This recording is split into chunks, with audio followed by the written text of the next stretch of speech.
बुद्ध से किसी ने प्रश्न किया,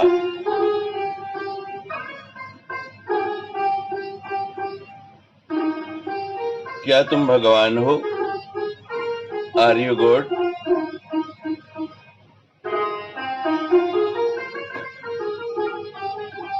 बुद्ध ने उत्तर दिया, नहीं, मैं भगवान नहीं हूं। भगवान नहीं तो क्या कोई देवता हो? Are you an angel? No, मैं देवता भी नहीं हूं। ना भगवान हो ना देवता हो, तो फिर क्या तुम कोई संत हो? Are you a saint? No, मैं संत भी नहीं हूं। Then what are you? फिर हो कौन तुम? मुझे ये तो बताओ कि फिर तुम कौन हो? ना भगवान हो, ना देवता हो, ना संत हो।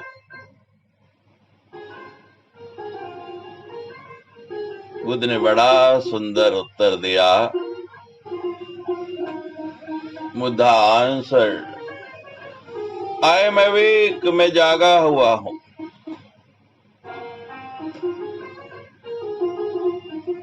सदगुरु जागा हुआ है, और जागा हुआ ही आपको जगा सकता है। एक शिष्य अपने गुरु से सप्ताह भर की छुट्टी लेकर अपने गांव जा रहा था। पुराना समय था, उस समय गांव में पैदल ही जाना पड़ता। जाते समय रास्ते में उसे एक कुआं दिखाई दे। शिष्य प्यासा था, इसलिए उसने कुएं से पानी निकाला। प्यास बुझाई, गला तर कर लिया। शिष्य को एक अद्भुत तृप्ति मिली, क्योंकि उस कुएं का जल बहुत ही मीठा, शीतल और स्वादिष्ट था। शिष्य ने सोचा कि क्यों ना यहाँ का जल गुरुजी के भी ले लो। छुट्टी के बाद जब वापस जाऊंगा तो गुरुजी को ये जल पिलाऊंगा। गुरुजी कितने प्रसन्न होंगे। पुराने जमाने में लोगों के पास मशक होती थी, आजकल तो बोतलें हैं, तरह तरह के साधन हैं। उसने अपनी मशक जल से भरी और वापस आश्रम के लिए चल दिया। जब वो आश्रम पहुंचा, गुरुजी को सारी बात बताई। वो मशक से जल निकालकर गिलास में भर के गुरुजी के सामने रख दिया। गुरु ने ये जल पिया, बहुत संतुष्टि महसूस की। उन्होंने शिष्य का कहा कि वाकई जल तो गंगा जल के समान है। शिष्य को बड़ी प्रसन्नता हुई, शिष्य बहुत खुश हुआ। गुरु जी से इस तरह की प्रशंसा सुनकर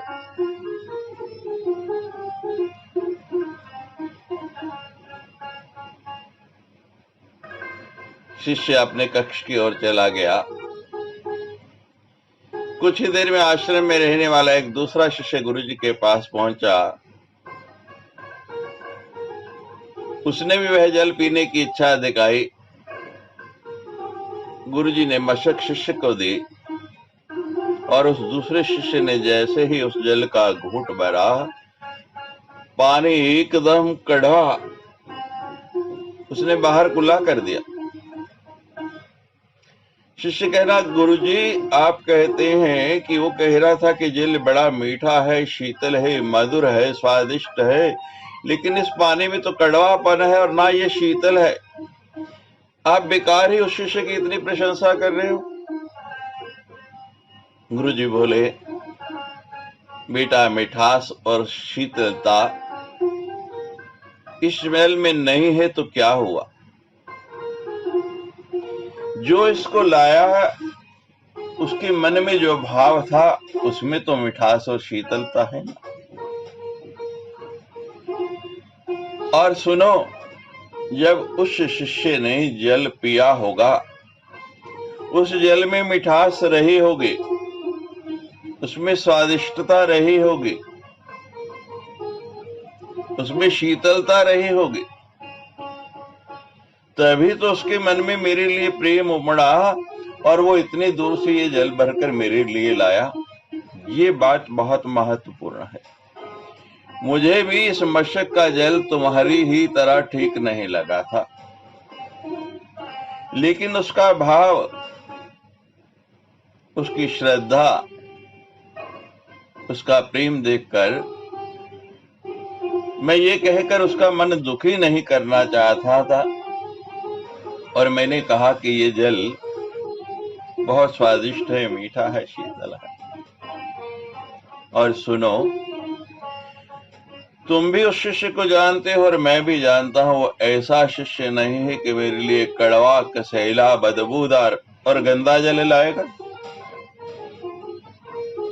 हो सकता है जब जल उसने मशक में भरा, इसमें शंका नहीं कि वह जल शीतल रहा होगा, मधुर रहा होगा, लेकिन जिस मशक में भरा गया वो मशक ही साफ नहीं थी, और यहाँ आने तक, यहाँ पहुंचते पहुंचते वो जल वैसा नहीं रह गया जैसा इसको, ये उस समय था जब उसने वहां से लिया।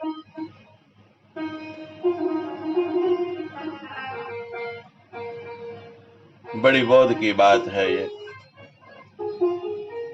सदगुरु जागा हुआ है, वो जागृत है, वो हमको जगाना चाहता है। उसने जो मंत्र दिया वो उसी तरह प्रभावी है, उस जल की तरह स्वादिष्ट है, मीठा है, जब वो हमारे अंतर में भर रहा है। लेकिन हमारा पात्र अगर अशुद्ध है, गंदा है, सोने का पात्र भी अगर साफ नहीं और उसमें बढ़िया घृत डाल दिया जाए तो वो भी, घृत भी खराब हो जाएगा। सदगुरु जागृत है, सदगुरु हमको जगाना चाहता है, जगा रहा है। हम जागना नहीं चाहते। ये गुरु पूर्णिमा अवसर है, जागने का, उठने का है। उठो, जागो और सदगुरु की शरण में आ जाओ।